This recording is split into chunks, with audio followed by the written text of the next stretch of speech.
8 a.m. in the Mile High City on this Monday, November 3rd, 2025. Good morning, Denver, Colorado. You've tuned in to the Jeff and Bill Show News Talk 710 KNUS. It is a debated, spicy morning. Let's go to the phone lines. Marcus, Aurora. We're talking Fort Lewis College denying the Turning Point USA chapter official designation as a student chapter down there. Marcus, what do you think? Good morning. Well, good morning, guys. I got a GED through Fort Lewis College. And I'm a combat vet. But as a non-com, you had to have a high school education. So they did me right. But there's only one other thing I want to say about this. You know, you could join the VFW or American Legion. If you're a combat vet, they accept you. If you're not this, then you can go to the American Legion. So they don't really need a chapter. Yeah, and I recognize, look, that they can meet off campus, and oftentimes Turning Points have to do that when they run up with hostile administrations and stuff like this. But the point is, you have a publicly funded university that's taking your tax dollars, Marcus, and giving them out to different student groups to be able to host events, and different student groups oftentimes get a certain amount of budget. And they have said that they're going to deny Turning Point USA because they disagree with their speech. Okay, but if it wasn't for Fort Lewis College that helped me, I succeeded as a sergeant because I needed that GED, not a college education, a high school diploma.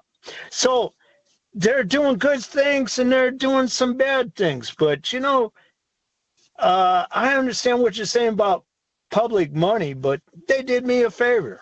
Hey, thanks, Marcus. Appreciate the phone call. And I think, Jeff, when depends on how Fort Lewis is going to navigate this, but I do agree with you that they cannot deny official recognition in this case, based on my knowledge so far, of Turning Point USA. However, I don't know if the student body administration is clever enough to walk this line, that if they offered Turning Point USA all of the benefits of being an officially recognized group with not officially recognizing them, they may end up with a better wiggle room, saying that we are giving them all the abilities to do this. We just don't give them official recognition based on what the student body is. But again, I don't think that's necessarily a perfect solution. So, yeah. All right, join the conversation. Speaking of debates over education, we're going to talk with Amanda Thayer and Tatyana Sturm. They're running for school board here in the Cherry Creek School District. Big election tomorrow, and they're going to join us to give us a sense of why they should be elected and what they could do to improve the district. You're not going to want to miss this conversation. Now is time, though, for news and comment with Blake Olson. Blake Olson. Blake Olson, news and comment.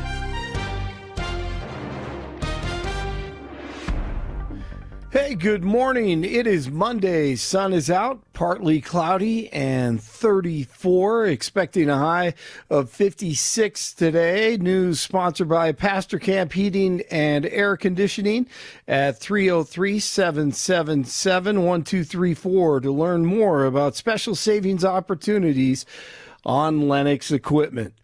Our top story, police are still trying to locate a suspect wanted for a house party shooting in Denver. DPD Chief Ron Thomas says officers were called to the Green Valley Ranch neighborhood early Sunday morning to investigate a fight with gunfire and came across an armed suspect at the scene. One officer, I believe, fired shots at that individual. Unknown if that individual was struck. We searched and were unable to locate that individual. During the search of the area, we did find 2 handguns.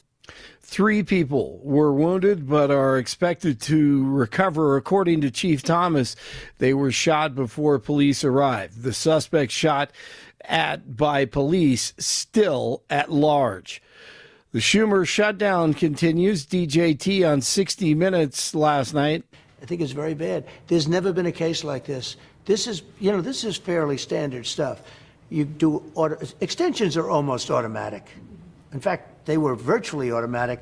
This is the only time they don't want to do the extension because they're losing so badly that they said maybe we have some leverage. One of the senators said that.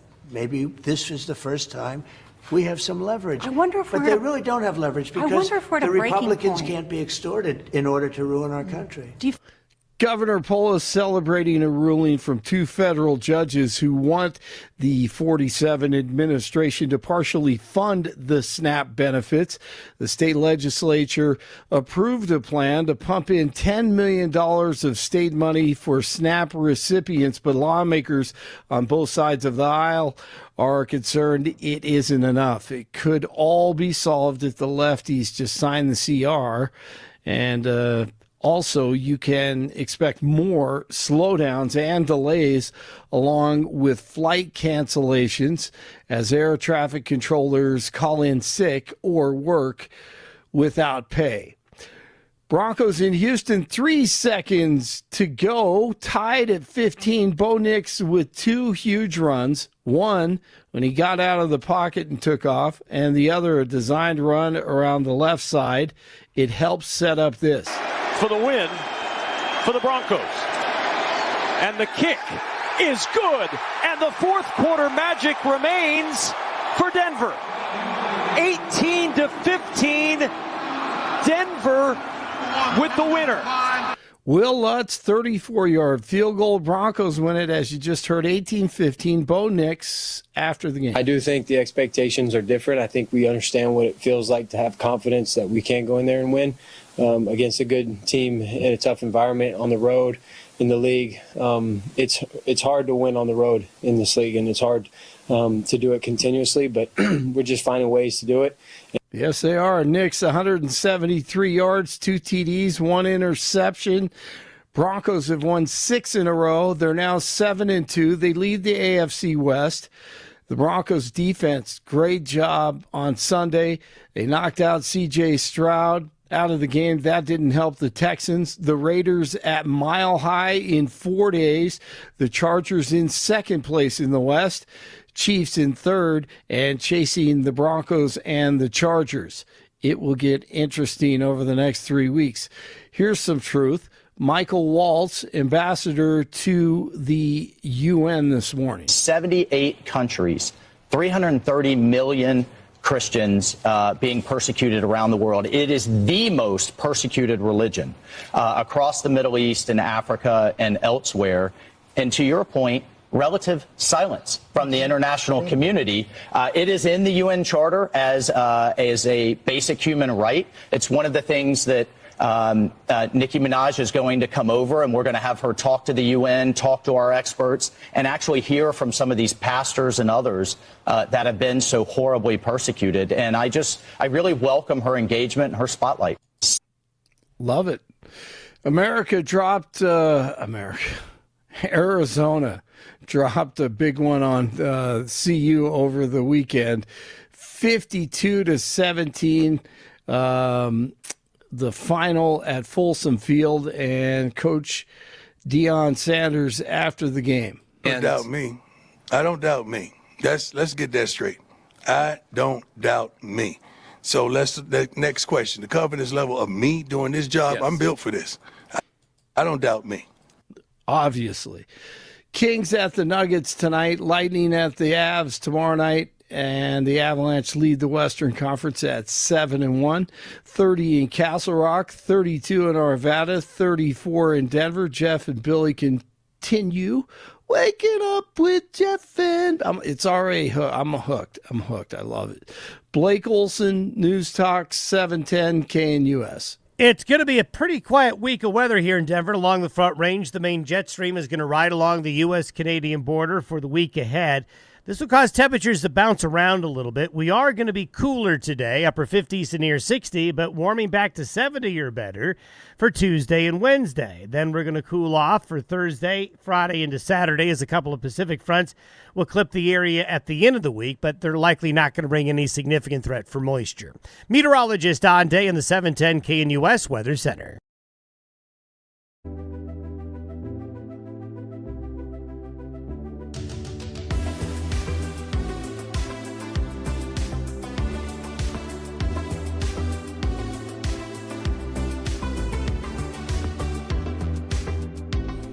Welcome back to the Jeff and Bill Show. Tomorrow's a big day for school districts all across the state of Colorado. It's election day. And look, I've worked on presidential campaigns. I understand how important a presidential campaign is. But when it really comes to the direction of your communities, there's almost nothing more important than your school board. The local school board is absolutely critical. Now, I am a product of the Cherry Creek School District. Greenwood Village Elementary School, Cherry Hills Elementary School, West Middle School, Cherry Creek High School. So if you don't like the way I think, I guess you can blame the Cherry Creek School District. But joining us now, because they are candidates in a big election tomorrow, is Amanda Thayer and Tatyana Sturm, school board candidates, Cherry Creek School District. Good morning, ladies. Thank you for joining the Jeff and Bill Show. Yes, thank you very much. Good morning. Thanks for having us. It's a big day tomorrow. Let's start with Amanda, and then we'll get to Tatyana. Let's give us an analysis of how the Cherry Creek School District's doing. How you think you can improve it?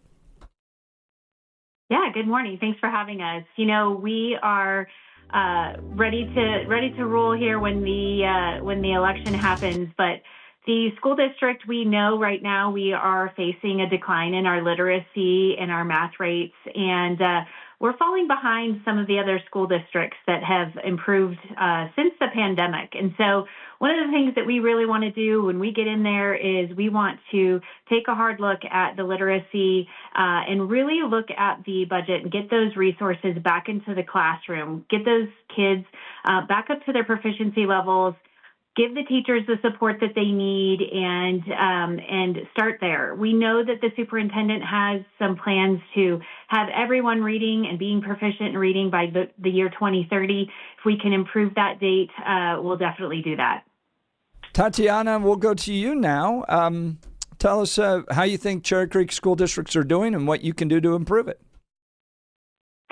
So I've lived here in the district for 20 years. I have been an iron agent, both real estate agents. And when we moved into this district 20 years ago for our kids' education, we helped a lot of families move into the district. And now we're seeing a lot of families move out of the district because the schools are not what they used to be. We see a lot of families that are doing homeschooling or going to private schools. So our enrollment is down a little bit over 5% over the last 5 years, while the number of administrators in our district has increased over 16%. So those numbers really aren't jiving, especially when our kids, like Amanda said, aren't proficient in reading and writing. We really need to take a hard look at this budget and make sure that we're allocating the appropriate funds into the classroom so we can get our kids where they need to be in this district and reclaim academic excellence. That's Tatyana Sturm. She's a candidate for Cherry Creek School District for the school board. Tatyana, I feel like what you said was right about how things have declined. I remember Cherry Creek School District when I was growing up, and I graduated from high school 25 years ago, but that it was the most elite public education you could get in Colorado, and people would specifically move into the district to be a part of it, and things were going really well, and I felt blessed to be able to be educated as a part of the Cherry Creek School District.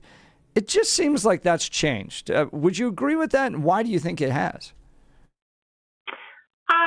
I would agree with everything that you said.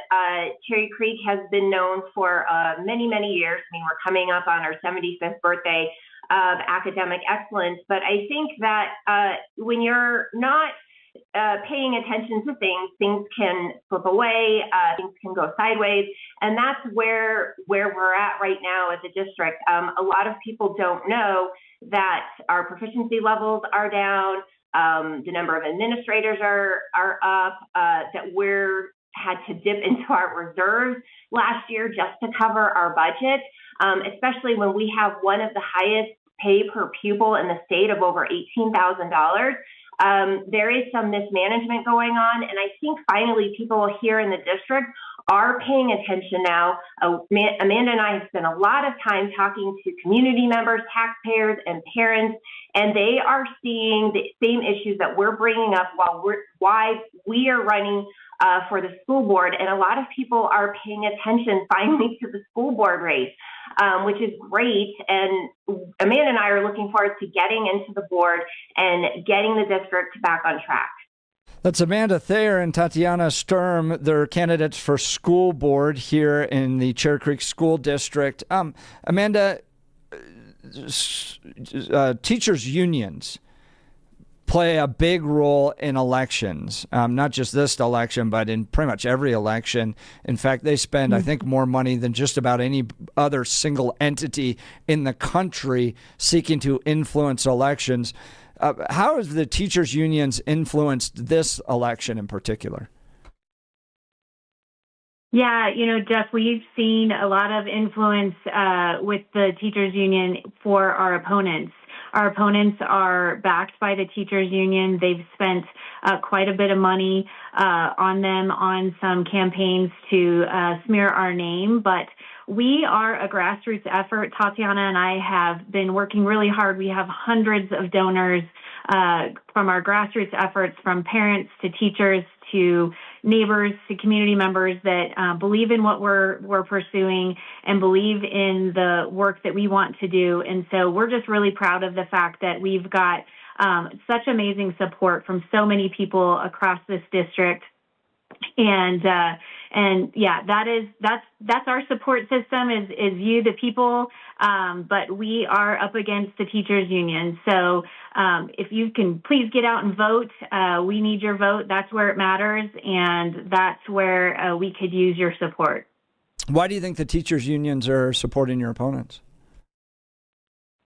I think there's things that they want their opponents to continue to push in the district and keep it going the way that it is. And we see that some of the things that are going on in our district need to be changed, and that's back to our literacy rates. We've got to improve our literacy rates. We've got to get our school district back up to that excellent level of education that we're all used to. And oftentimes I think it's because they hate accountability.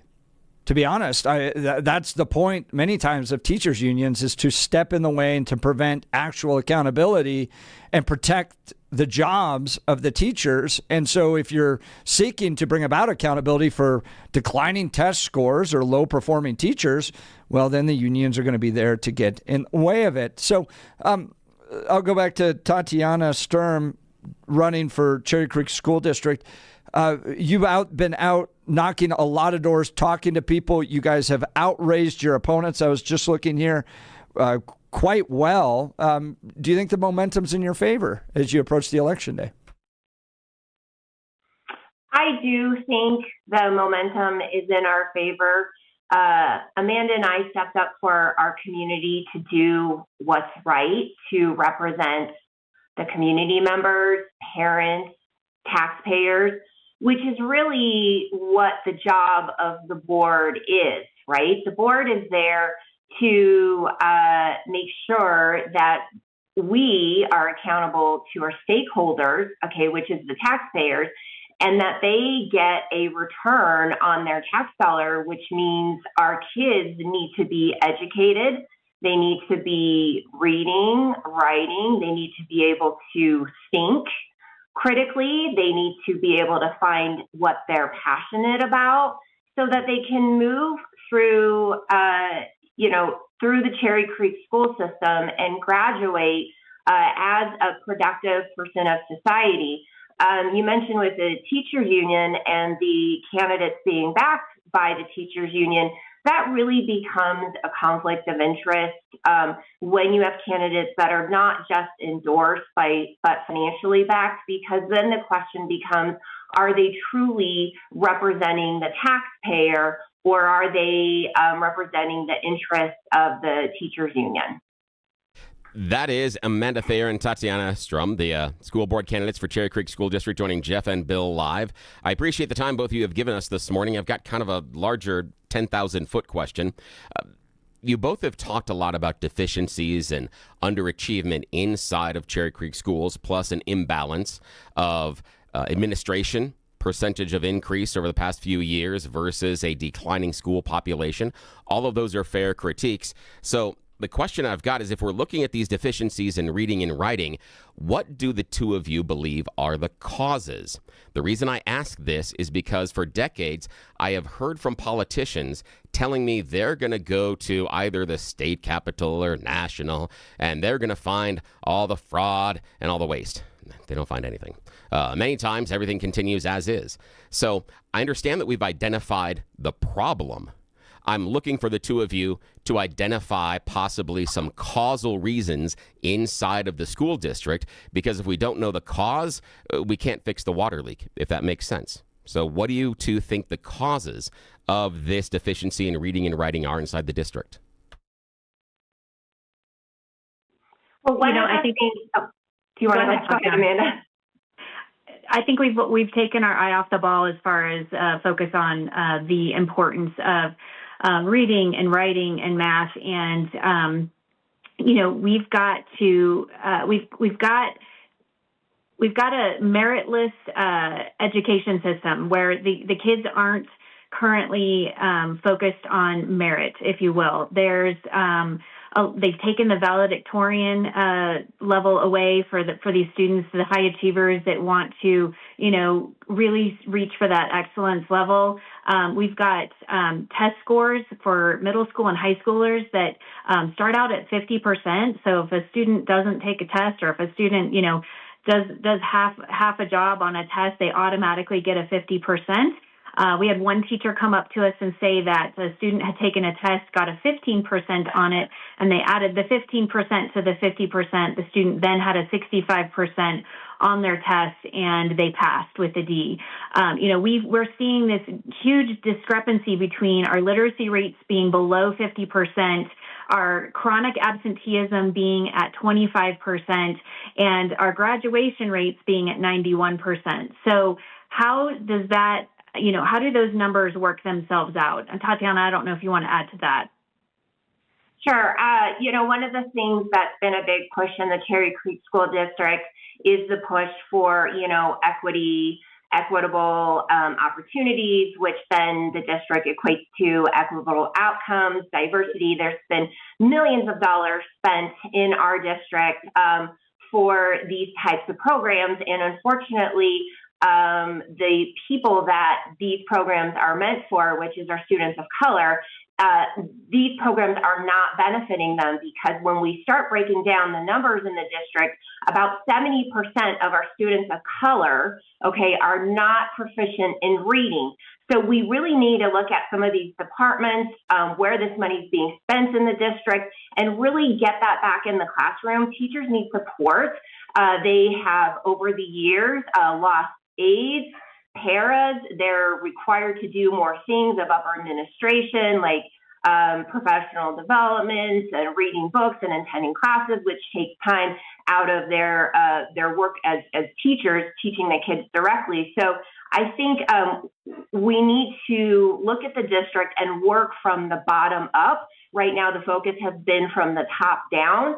And we really need to start with the teachers and focusing on them and the supports that they need, not just in, aides and paras, but also discipline has been a problem. Many teachers have had complaints that they're not supported in areas of discipline. They have sometimes classrooms up to 40% of the students that are English as a second language, and they, all the other kids are falling back behind, the other 60% of the kids falling behind. So Amanda and I really, the first thing that we want to do is take a really hard look at the budget and make sure that we're getting that return on investment and taking the funds and putting them back in the classroom, because that's really what we need to do to get our kids educated, and especially focus on those grades, K through third, and getting every kid proficient in reading by the end of third grade. Those voices are Amanda Thayer and Tatyana Sturm. Amanda spoke first, Tatyana second, joining Jeff and Bill live. They're candidates for the Cherry Creek School Board. Now, Amanda, you went back to the idea of, the meritless education system. So the one thing you rolled into that was the idea of kids underachieving and also absenteeism. how do we address chronic absenteeism with students, because obviously that holds a portion of the students back from achieving. Also, those are parents, if they're chronically absent, many times those parents have already been contacted and they're not showing any interest in making sure those students show up into class. That is the most of the general population. There are some other examples. And also then the idea of, if we continue, I seem to hear in your answer that we are promoting kids through the grade system that don't necessarily achieve at grade level. So the other question I have is, after the absenteeism, are you recommending that possibly we look at holding back some students? And the reason I think that's important is because the students that are underachievers are going to take up more of the resources, just like the ESL students. It is more expensive to educate them along with the special needs kids than it is the average kid. So that might involve a different allocation of money. But first, I'm curious about your answer. How do you think we can address chronic absenteeism inside the schools? Yeah, it's a big question, and it's a big concern. I think there's multiple factors that we can address. I think one of the things, and I know the school district's focus is really to focus on getting parent engagement back up. We've, since the pandemic, we've seen a kind of a switch in that. We were originally told, don't come to school. We've got to socially distance. And I think we're crawling back from that. So I think parent involvement is huge. I know when I was in, classes with my kids, and when I would show up to school, my kid was much more involved and wanted to be at school. And so I think parent involvement is a big piece of it. I think that we also need, kids want to learn. They want to be challenged, and they want, when kids are challenged and when kids learn things, they feel better about themselves. They have a better, they enjoy school more. They enjoy their friends. They enjoy their teachers. You can read so many studies on it. And I think there's just this lack of desire to learn and just be pushed through the system. Whereas if we can make it more focused on them, help kids find their passion, help kids feel good about learning, and increase their literacy rates. And you hit the nail on the head. When kids are not learning, when they're not feeling challenged, when they don't feel good about themselves and their own education levels, then they're less likely to engage and be involved. And so if we miss that by the third grade, we're really missing out on future success. We see that gap widen, and it doesn't get any better by the time they get to 11th grade. Now, Amanda Thayer, I want to interrupt you there just for a second, because what I'm going to ask is, and I like what you're answering, but what I'm looking at is, if those kids that are already not achieving at grade level, I understand the idea of challenging them, etc., but they're already falling behind. So they're going to face a challenging, difficult educational system. And if we say that we need them to succeed and have them feel good about themselves, I heard that argument for the people that wanted to pass these kids through the system, that if they're held back, they feel so bad about themselves, they get so discouraged at school. We've got to continue to let them achieve, and part of that achievement is by passing them into another grade in which they might not even meet grade proficiency. So how do we prevent this from becoming a negative feedback loop? If we tell these kids, you've got to achieve at grade level, we're going to hold you back, you're going to have these consequences, they're not going to see all the time the positive reinforcement you're seeking in order to encourage them to chase their educational outcomes that could be positive. How do we get out of that feedback loop? I think we have a huge challenge in front of us, and we really have, we have to have kids know that, working hard and doing hard things is okay, and supporting them through that. And, like you said, it starts early. We've got to get there early in their education. We've got to start early learners. When they learn how to read, show that success going forward. So we're going to have some catch up that we will have to do for those kids. I think it is focusing on each learner where they are. We've got to, right now we've got classrooms that are full of special ed students and multilingual learners and your base core group of students. And right now teachers are struggling to teach all of them with what each student needs. And so that's where we want to put those resources back in the classrooms. We've got to get the multilingual learners. We've got to get the the special needs students. We've got to get them paras and subs and, support in those classrooms. Teachers that have certifications for multi-language learners, teachers that have certifications in special ed, and then let the teachers teach the students that are just waiting there to be taught. We've got to focus on that the learner, but we've got to give them the support and the resources that they need in order to get them where they're going. Putting them all in one classroom with one teacher is not going to solve the problem. So resources is where it is. Yeah, and I think just holding kids back and then putting the parents of truant kids in prison, it's not a bad idea. I remember seeing conservatives hammer Kamala Harris when she was, I think she was district attorney for San Francisco, and they're like, regularly truant kids and parents that just never sent we're not talking about homeschooling parents, we're talking about parents that never sent their kids to school. And then she was like, oh, we're going to put them in jail. And conservatives were like, no, look, she's incarcerated. I was like, that's a good idea. Why not be tough on these parents? I don't know. Go ahead. Well, Jeff, my daughter was in Cherry Creek schools, and we held her back. We had all of the modalities come test her, and you know what they told us? They said she just needs more time.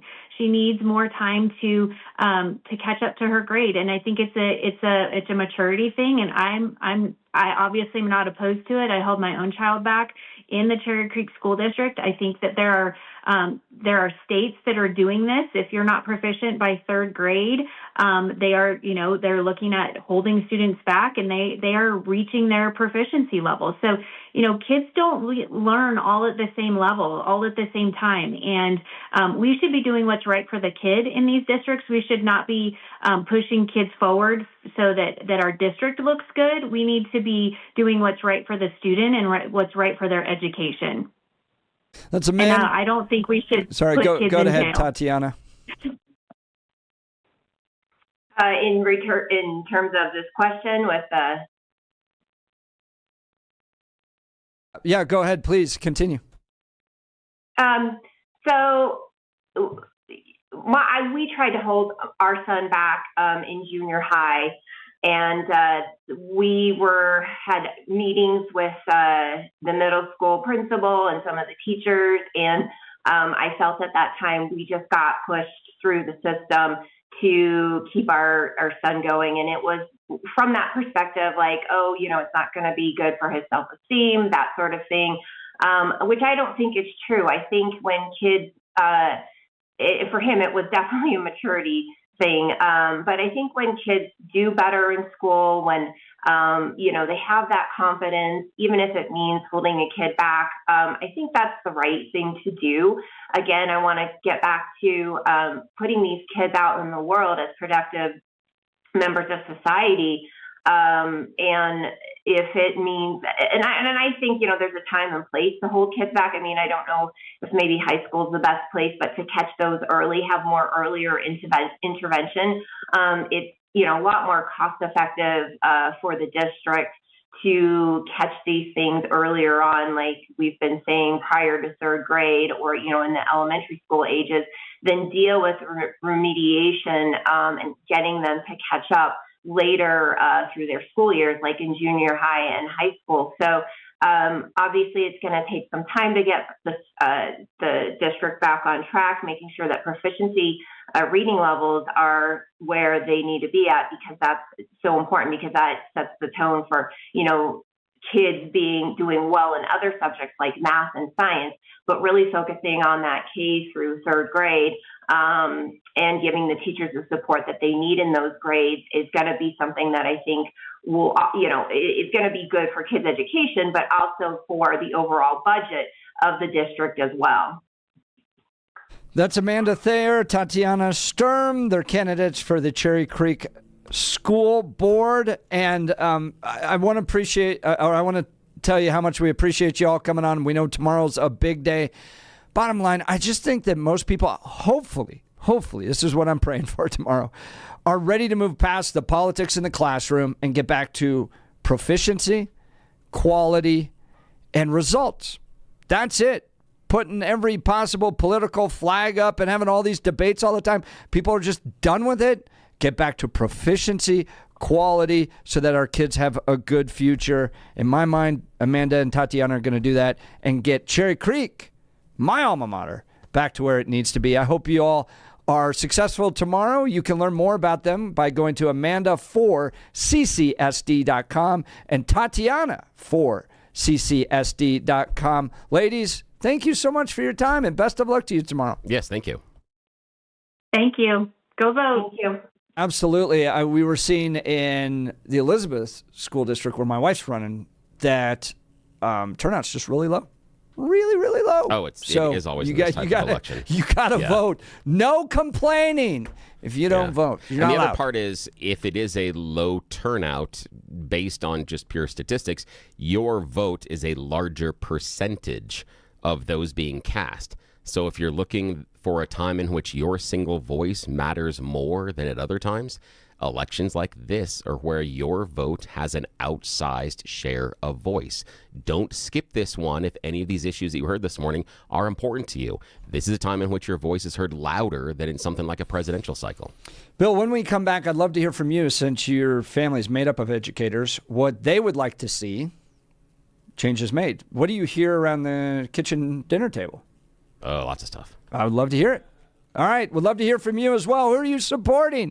Big school board elections out in Elizabeth, Douglas County, down in Durango, out in Cherry Creek, everywhere. Big school board elections. What are you hoping to see? What changes would you like to make? And are there any candidates that we maybe didn't talk to that you think we should talk about? Give us a call, 303-696-1971. Text us on the Dan Caplis Law text line at 720-819-5115. You're listening to The Jeff and Bill Show. This is Denver's talk leader, News Talk 710, KNUS.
Welcome back to the Jeff and Bill Show. Wrapping up a conversation with Amanda Thayer and Tatyana Sturm, school board candidates for the Cherry Creek School District. Amanda for ccsd.com. Tatyana for ccsd.com. Bill, you know this. I blame all of our political problems on our education system. Yeah. That's where it starts. In my mind, that's why conservatives need to be passionately involved in it. It's why Democrats win so much, because they know this. They control most of the education system, and they're just pumping out little Marxists. But, Bill, you have educators in your family, and I'd love to know what they say around the dinner table are the biggest challenges they're facing. Yeah, in fact, that's a great lead-in from you, because it shows some of the things they are most concerned about. Because inside the educational system, they are viewed as both the problem and the solution. So they are always the problem and the solution. So the idea is they're these liberal Marxists who are doing all this indoctrination, and they're responsible for the underachievement. But then we need to support these teachers, give them more resources, and in fact, in some cases, make them the first line of defense for school safety. Either these are professionals that we can depend on and give them more resources so they can help our kids achieve, or they're liberal Marxists doing indoctrination. They are always couched as both the problem and the solution. So there is no way ever for people inside the educational world to win, because sometimes they're horrible, horrible people. Sometimes they just need to have more help, etc., because they just can't somehow do their job right. That's all it is. And so we've got to decide which one they are, or just continue to blame them because it's easy, because it's super easy that way. That's it. That's really the complaints that I hear. They're always looked at as both the problem and the solution. That you're the problem my kids aren't achieving, but you have to be the solution to have them achieve. But you're the problem to begin with.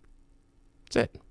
Yeah, it becomes circular. I don't know if the critique and the proposed solutions match up. So if the critique is you're being too political, I'm not sure that it's just the fact that, you know, your family members have to change. That's the solution there.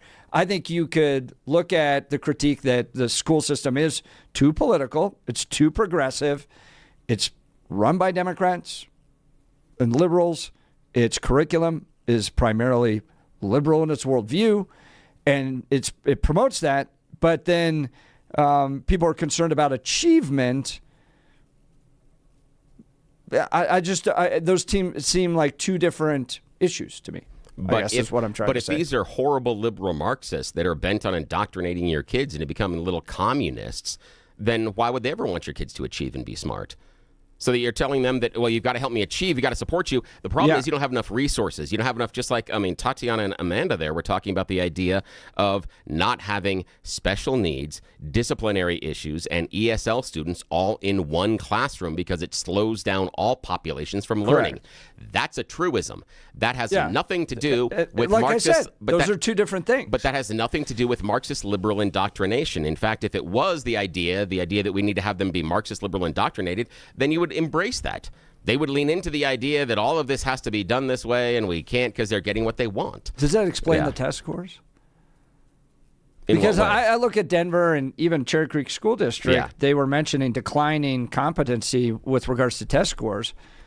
I often say that public education is achieving exactly what it wants to achieve, which is little activists. And so you have kids that are more progressive than ever, willing to support Mondami and AOC and socialism. I mean, socialism used to be a four-letter word. Now they're coming out little socialists, but they're failing in actually meeting state requirements. So, but are they? Because we've seen this whole thing. No, are they? Because we've seen something recently that talks about a larger percentage of young males in our society are identifying as conservative. So you think that's because of the schools? No, what I'm saying is I don't believe the schools are that good at indoctrination. I think this entire bromide necessarily about them being liberal indoctrination factories, I don't think necessarily works.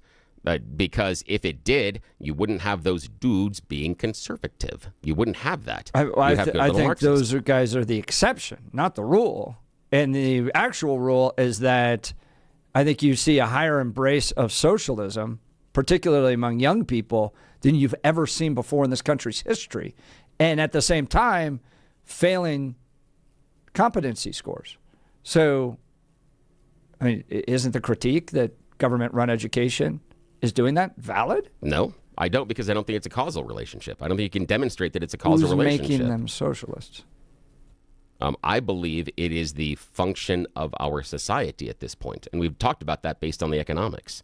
And part of that being when you get out into the real world and you have been told if you put your back to the grindstone and you work hard and you show up every day and you don't screw off, then you can achieve. And the achieve are things like purchasing car, purchasing house, starting a family.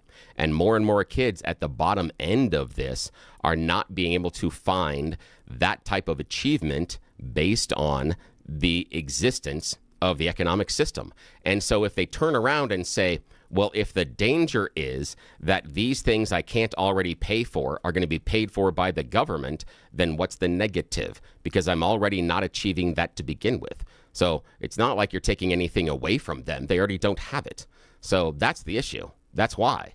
It's more a function, in my mind, of the economic system. And part, we've also decided that some of the schools have to be some of our social engineering, and understand that many people will go to, oh, that means the liberal indoctrination. No, it means that some of your kids are monsters, absolute monsters that don't understand how to behave in public, show up to first grade and don't understand I can't come over there and punch the other kid and take what they want, that I don't understand that maybe I don't pee all over the floor when I go to the bathroom inside of the school, that maybe when the person in charge of the class tells me to sit down and can you please pay attention, they don't respect that. Some of your kids show up as monsters, and these are the disciplinary issues that both Amanda and Tatyana talked about, but then they talked about engaging parents.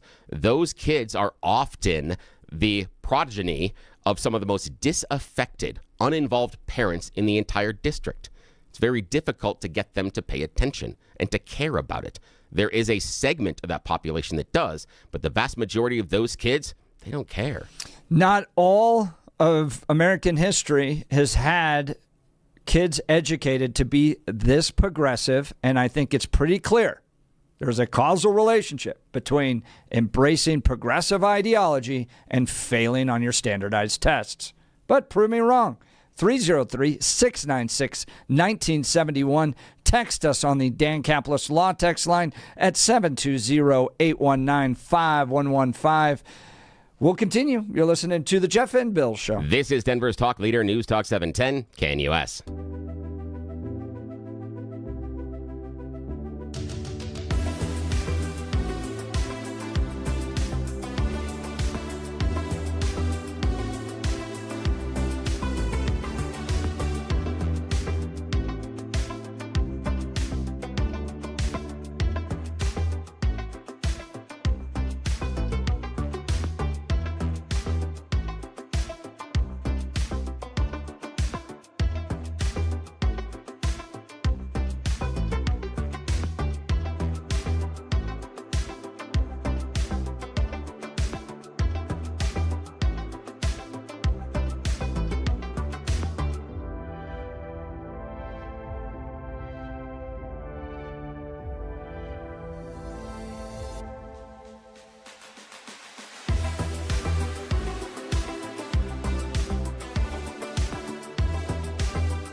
Welcome back to the Jeff and Bill Show. Tomorrow, big school board elections all over the state of Colorado. You got to turn in your ballot. Just turn in your ballot. Yeah. And I know there's supposed to be nonpartisan races, but just go to any of your county parties. I got an interesting email one time regarding our interview of the candidates in Douglas County. And they're like, you made the progressive candidates sound like they were endorsed by the Democrat Party. And then I just sent them the Democrats of Douglas County website, which lists their candidates. Which endorse them. Endorse them. Okay. And the Republicans have their candidates as well. So if you just go to the county party in your community, but these are really, really important. Text message coming in. Well, how is humanity taught in a conservative world? Take care of my neighbor unless 9588. No, here's why the conservative worldview is so right and why you need to teach it and embrace it. One, that there is a God that you're going to be held accountable to, okay? And you need to self-control. You need to self-police. That's up to you. You're going to be judged on it someday. Can you imagine if kids all throughout the country believe that? How much easier it would be to maybe run classroom discipline if they understood the reality that there's a God that's going to hold them accountable. Secondly, that your place in life, your state in life, is the result of your own hard work. Okay? You just don't go run around blaming somebody else all the time for your problems in life. Do something about it. It's up to you to fix it. Okay? And that pathway is through a quality education. So take your grades seriously. Work hard in your classroom. Do your homework. Study for your tests because it is going to open up more doors for you in the long run. That's going to create better opportunities. It's up to you. Stop blaming other people and then care for your neighbors because there's a God that's going to hold you accountable to it. 9588. That's how it works out in a conservative worldview. All right. Can you be married with different religions? J.D. Vance, his wife, are dealing through this issue right now. We'll debate it next. You're listening to The Jeff and Bill Show. KNUS.